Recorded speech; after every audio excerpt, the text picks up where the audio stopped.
რომლებიც უცხოეთში ცხოვრობენ.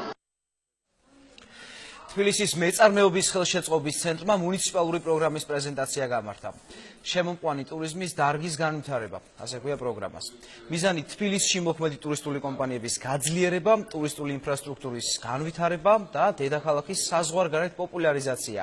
პროექტი თბილისის საკრებულოსა და საქართველოს ტურიზმის ეროვნული ადმინისტრაციის ხელშეწყობით ხორციელდება. პროექტების განახორციელებელი ერთ-ერთი მაღალი პოტენციალისა და ეკონომიკური ეფექტია კომპანიებში ინვესტიციების.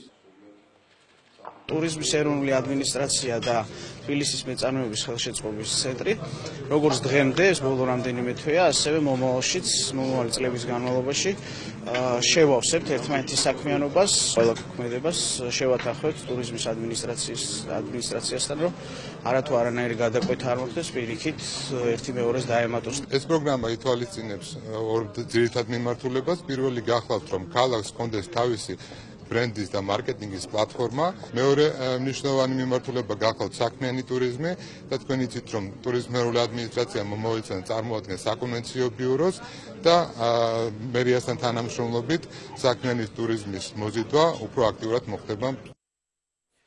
ფეხბურთის ფედერაციის პრეზიდენტის გადაწყვეტილებით საქართველოს ჩემპიონატის მატჩი მოსალოდნელი გარიგების გამო გადაიდო. კოლხეთს ცხინვალი